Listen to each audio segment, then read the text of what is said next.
Assalamualaikum students. Today we have a topic of energy and environment.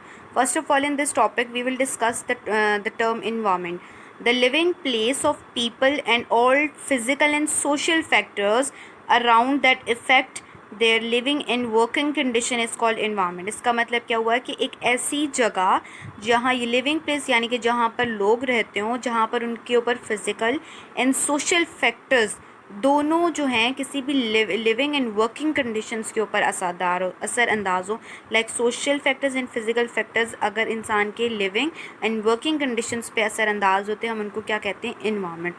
हमारे पास environment की तीन बड़ी चीज़ें कंपोनेंट्स होते हैं, एयर, वाटर एंड लैंड जो है वो कंपोनेंट्स ऑफ इन्वायरमेंट कहलाते हैं। यानी कि आपके पास अगर आपसे कोई शॉर्ट क्वेश्चन में पूछे कि कंपोनेंट्स ऑफ इन्वायरमेंट क्या है, तो आप ये कहेंगे कि air, water and land components of environment है। सबसे पहले हम ये देख लेते हैं कि एयर क्या होता है, क्योंकि इससे आगे जाके एयर को हम स्पेशली फोकस इस वजह से करें क्योंकि हमने आगे टॉपिक पोल्यूशन पढ़ना है, थर्मल पोल्यूशन पढ़ना है, तो इसीलिए हमें सबसे पहले स्टार्ट लेना होगा एयर से।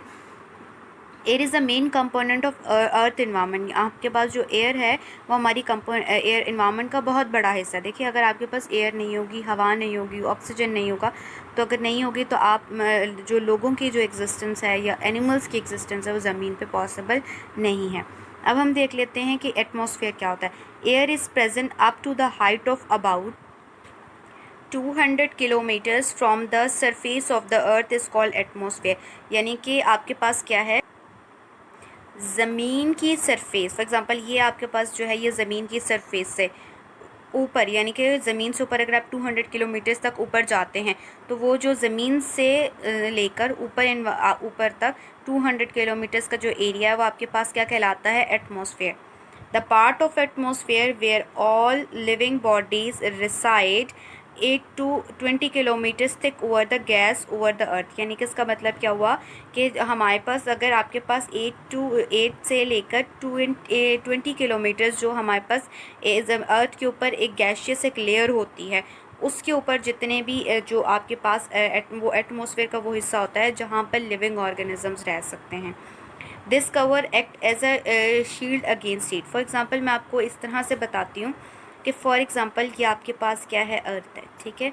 ये हमारे पास राउंड अर्थ है, ये हमारे पास एक अर्थ की एक सरफेस है। होता तो वैसे 200 किलोमीटर्स आपके पास जो है वो एटमॉस्फेयर कहलाती है, मगर जहाँ पर लिविंग ऑर्गेनिज्म रहते हैं वो आपके पास कितनी होनी चाहिए? वो 8 to 20, देखिए बुक के अकॉर्डिंग 8 to 20 किलोमीटर्स जो है वहाँ पर लिविंग बॉडीज़ रह सकती हैं। हम कह सकते हैं 8 to 20 किलोमीटर्स तक। अब ये हमारे पास जो ये होती है ये हमारे पास एयर होती है। इसके अंदर हमारे पास एक जिसमें कहते हैं कि ये एयर की वो एक लेयर होती है जिसने हमारी अर्थ को कवर किया होता है, और ये या एक एज अ शेड के तौर पे काम करता है। ये जो एटमॉस्फेयर है वो शील्ड अगेंस्ट हीट है। यानी कि इसका मतलब क्या हुआ कि ये हमारी जो होती है ज़मीन को जो है किससे बचाती है? हीट से बचाती है। Without this, Earth would scorch with heat and day, and its temperature would fall below 0 degree in the night। यानी कि अगर ये लेयर आपके पास ना होती तो दिन का टेम्परेचर इतना ज़्यादा हो जाता कि वह बर्दाश्त नहीं किया जा सकता, और रात के वक्त टेम्परेचर 0 डिग्री सेंटीग्रेड भी एकदम बिलो चला जाता, तो भी जो है वो एग्जिस्टेंस ह्यूमंस की मुश्किल हो सकती थी। तो इसी वजह से ये जो आपके पास शेड अल्लाह ताला ने इसीलिए बनाया हुआ है ताकि जो है ये आपके पास ज़मीन के जो टेम्परेचर है उसको क्या रख सके? मेंटेन कर सके। ना दिन को बहुत ज़्यादा टेम्परेचर होने देता और ना रात को टेम्परेचर इतना डाउन होता है कि आपके पास के मसला हो। इस वजह से हम ये जो आपके पास ऊपर जो एक लेयर होती है अर्थ के ऊपर एयर की, जिसमें तमाम गैसेस हैं, आपकी ओजोन लेयर है, ये हमारी अर्थ को जो है एक तो हार्मफुल रेडिएशन से भी बचाती है, दूसरा हमारे पास टेम्परेचर मेंटेनेंस के लिए भी बहुत ज़्यादा ज़रूरी है। Thermal pollution. थर्मल पोल्यूशन का टॉपिक पढ़ने से पहले हम देख लेते हैं कि पोल्यूशन क्या चीज़ होती है। The unpleasant changes occurring in air, water and the surface of the earth causing unhygienic effect on humans and animal life as well as on plants is called pollution। इसका pollution का मतलब ये होता है कि आपके पास एयर में, water में या अर्थ की सरफेस पे कोई ऐसे अनप्लेजेंट चेंजेस आ जाएं जिसकी वजह से ह्यूमन और एनिमल की जो लाइफ है वो इफ़ेक्ट हो, वो आपके पास क्या कहलाती है, पोल्यूशन। पोल्यूशन हमारे पास होती है थर्मल पोल्यूशन है, एयर पोल्यूशन है, नॉइज़ पोल्यूशन है, वाटर पोल्यूशन है। तो ये तमाम के तमाम पोल्यूशंस जो थोड़ी थोड़ी आपने प्रीवियस क्लासेस में पढ़ी होंगी, ये ह्यूमंस के ऊपर अफेक्ट करती हैं। तो आज हम जो सिर्फ एक देखेंगे वो होगी हमारे पास थर्मल पोल्यूशन। थर्मल पोल्यूशन की डेफिनेशन है the pollution caused in the environment by heat, smoke, harmful gases is called as thermal pollution. Thermal का मतलब, थर्म का मतलब होता है एनर्जी, थर्मल पोल्यूशन का मतलब होता है जो आपके पास हीट से, स्मोक धुएं से, या हार्मफुल गैसेस जो हमारी कार्स या बसेस या फैक्ट्रीज रिलीज़ करती हैं, वो पोल्यूशन जो कॉज करती हैं, हम उनको क्या कहते हैं, थर्मल पोल्यूशन कहते हैं। अब हम ये देख लेते हैं कि कौन से ऐसे फैक्टर्स हैं जो थर्मल पोल्यूशन पे इफ़ेक्ट कर। There are many factors that cause thermal pollution. तो सबसे पहला फैक्टर हमारे पास कौन सा है, carbon dioxide, carbon monoxide, sulphur dioxide, lead components and their harmful gases are in environment to tremendous amount of heat are added in the atmosphere by burning of fossil fuel. Fossil fuel are burned in transport in industries for the production of thermal power and for many other purposes. देखिए हमारे पास क्या होता है कि जो भी industries होती हैं, जैसे कि ये आपका नज़र आ इंडस्ट्रीज़ बड़े पैमाने पे लगती हैं, इनको अपना वर्क करने के लिए फॉसिल फ्यूल जो है वो आपको बर्न करना पड़ता है। फॉसिल फ्यूल में नेचुरल गैस भी होती है, कोल भी होती है, पेट्रोलियम भी होती है, इनको बर्न किया जाता है। जब ये फॉसिल फ्यूल जलते हैं तो एयर के अंदर क्या है, carbon dioxide, carbon monoxide, sulphur की ऑक्साइड्स हैं, आगे जाके लेड कंपोनेंट्स बहुत ही ज़्यादा हार्मफुल होते हैं। ये एयर में ट्रिमेंडियसली ऐड होते हैं, यानी किस तरह इतने ज़्यादा अगर एयर में ऐड होते हैं तो ये हमारे पास एयर के ऊपर बैड इम्पैक्ट डालते हैं। देखिए carbon dioxide and carbon monoxide and sulphur dioxide, मैं इसके एक मिसाल दे लेती हूँ कि ये हमारे इन्वायरमेंट पर इस तरह से असरअंदाज होते हैं। आपने एक टर्म सुनी होगी एसिड रेन, तो ये तीनों कंपोनेंट सबसे ज़्यादा एसिड रेन कॉजिंग होते हैं। लेड कंपोनेंट्स की अगर मैं आपको बात करूँ तो हमारे पास लेड कंपोनेंट्स अगर इन्वायरमेंट में बहुत ज़्यादा होने लग जाए तो उसका सबसे बड़ा नुकसान ये होता है कि जब हम ह्यूमंस उसका लेड कंपोनेंट्स वाली इन्वायरमेंट में सब रहते हैं, लेड कंपोनेंट्स जब हम इनहेल करते हैं तो with the passage of time ये हमारी बॉडी के अंदर जब ये एंटर होता है तो हमारी बॉडी के अंदर जॉइंट्स के को आहिस्ता आहिस्ता ये जो है वो क्या करना शुरू होता है, वहाँ पर ये लेड जो होता है ना हमारी बोन्स के अंदर ख़ास तौर पर या जॉइंट्स के अंदर से कैल्शियम को रिप्लेस करके ख़ुद के लेड एंटर हो जाता है, जिससे डिफरेंट किस्म की बोन डिजीज़ हो सकती हैं। अगर ये बहुत ज़्यादा लेवल पे बॉडी में लेड एक्यूमुलेशन होना लग जाए बॉडी में तो ऑस्टियोपोरोसिस की बीमारी भी कॉज कर सकता है। तो इसी वजह से जो फॉसिल फ्यूल जो है वो ये कंपोनेंट जब रिलीज़ करते हैं तो हमारी इन्वायरमेंट को गंदा कर देते हैं।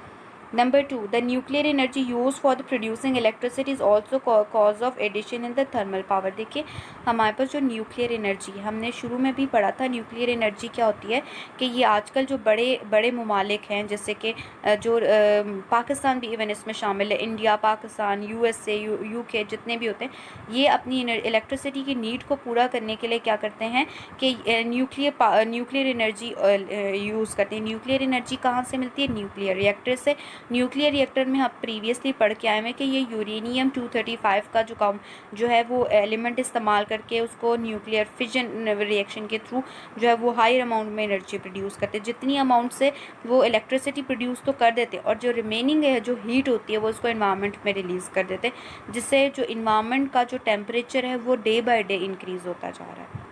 नेक्स्ट हमारे पास आ रहा है a big cause of increase of thermal pollution is the green house effect. तीसरा बड़ा जो इफ़ेक्ट आ रहा है, फैक्टर आ रहा है वो हमारे पास थर्मल पावर का, वो ग्रीन हाउस इफ़ेक्ट का होता है।